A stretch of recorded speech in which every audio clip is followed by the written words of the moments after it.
This will be a review on the Amazing Spider-Man Omnibus Volume 3. As you can see here, Stan Lee, John Romita, John Buscema, Kane. And look at this. These are the issues it includes in the back. Its cover price is $100. And Amazing Spider-Man number 68 to 104. This is the inside of the jacket. Has a nice Spider-Man logo. It feels just that printed on, that it's not embossed or anything. And you can see the inner logo here, back of the flap here. Let me just flip to the back here a second.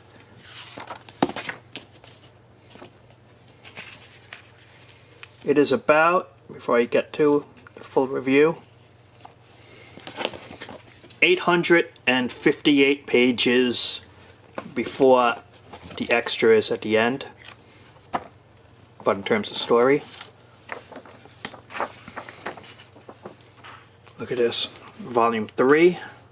These are the main people in the volume. Stan Lee writing, John Romita art, some John Buscema and Kane.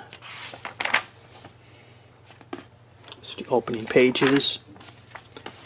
It starts here, hopefully I can show it. Amazing Spider-Man 68 says January 1969.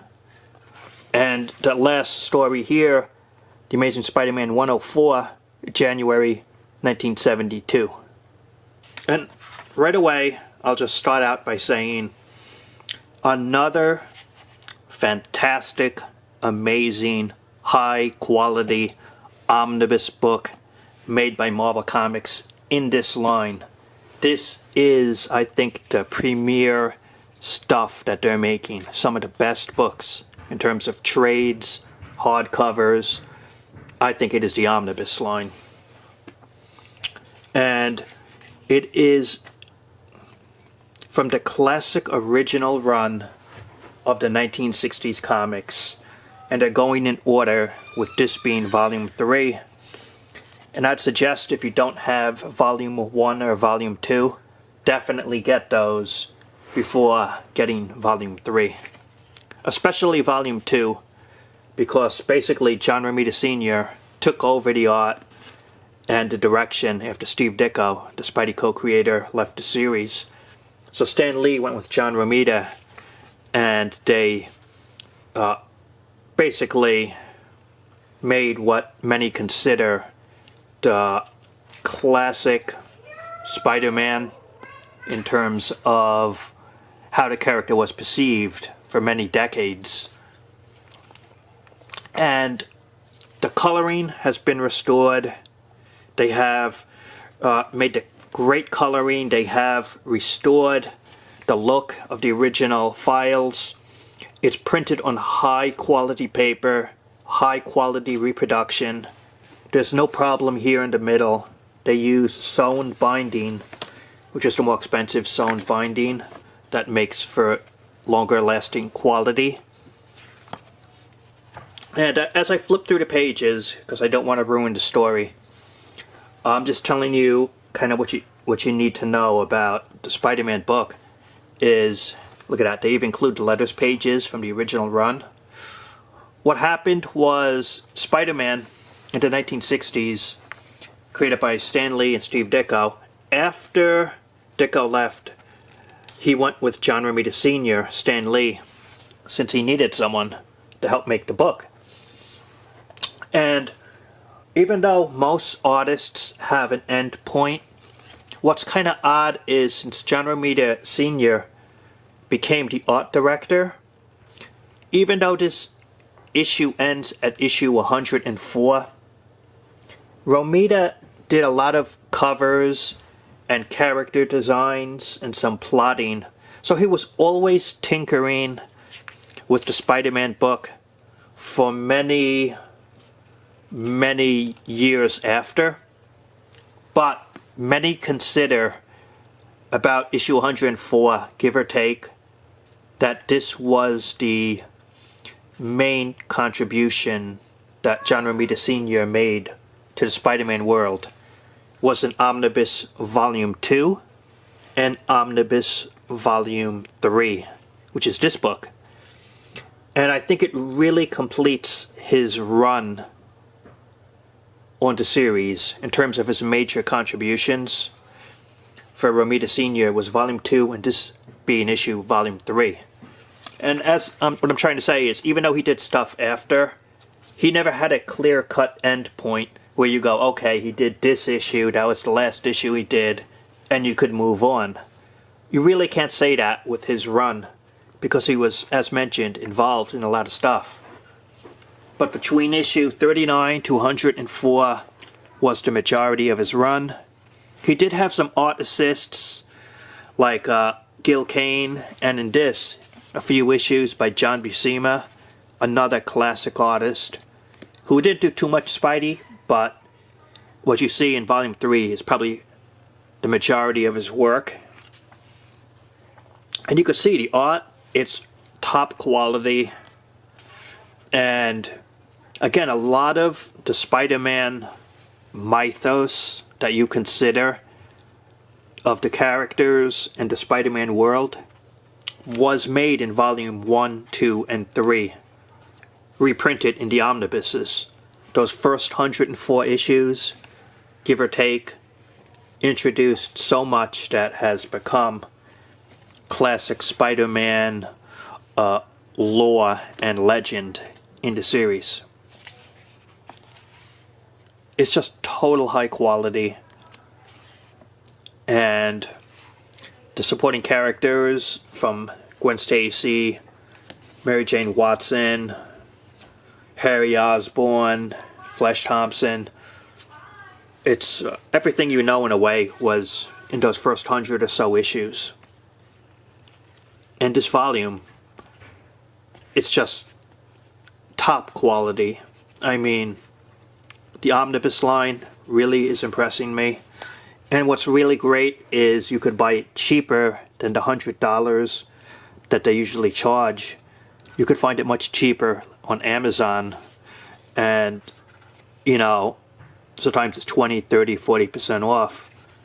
And I never pay cover price. I think cover price of $100, it is really expensive, let's be honest. But to get it 30% discount or more, you can't go wrong. You know, you figure each omnibus is about 30 issues, give or take. So you times that by how much you're paying an issue. It turns out to be usually like $2 or $3 an issue. And that's a good deal. And you know, this is just so well done. I'm surprised that this type of volumes exist, because the omnibus stuff, I'm telling you, for the money and the issues you get, it's better, I think, than the Masterworks and the Epic and the soft cover volumes. You know, this is the top quality line of books, and as long as they keep making it, I think they're going to have a lot of fans for the rich history of not only the other omnibus books, because they make a lot, Thor, the Hulk, Iron Man, Captain America, but the Spider-Man stuff, top quality, just telling you that, and you really can't go wrong. Classic battles here. Look at that, another Green Goblin saga.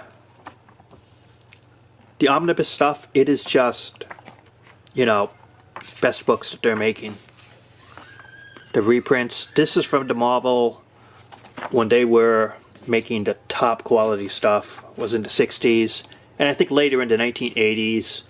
They've had their errors of making some good and bad decades, but 60s and early 70s, top stuff. Look at that. It's just really impressive. And I just want to quickly show the extras without wanting to spoil it, really. It should be mentioned, annuals 6, 7, and 8, they were reprints. And so there really is no annual 6, 7, and 8. Volume 2 of the Omnibus had a couple of annuals in it, but this is just a reprint. so they just reprinted the cover because the contents are just reprints, nothing new. So it's 6, 7, and 8. They gave you the covers. I like this. Romita Senior original. Some original art. The black and white storyboards. Some unused pages.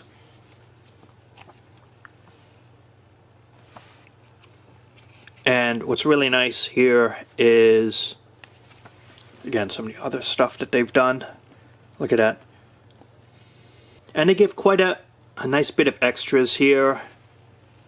These are some of the reprints that they've had over the years, or covers. This is the essential covers, which are the black and white books that contained these issues. It's nice that they included that. Look at that.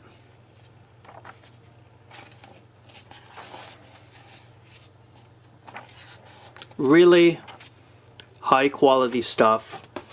And this Omnibus line, fantastic volume, another fantastic issue. And again, if you could get this on discount, like Amazon, right? You can't go wrong, because if you're a Spider-Man fan or want to know the history of the character, I would recommend either getting volume 1 and 2 if you could before jumping to this, but at the very least get volume 2, even if you don't want volume 1, because volume 2 is the art of John Romita Sr., who does the majority of this book as well, and it just connects better, the flow of the issues from volume 2 to volume 3. So if you want to get a previous volume, I would start with volume 2 at the very latest, if you can't get 1. Then, because once you read the stories in 2, you will enjoy the stories in 3 more. You can't go wrong. Some of the best Spider-Man issues are in these omnibus volumes. And so that's all I got to say. Thanks for watching, and talk to you later.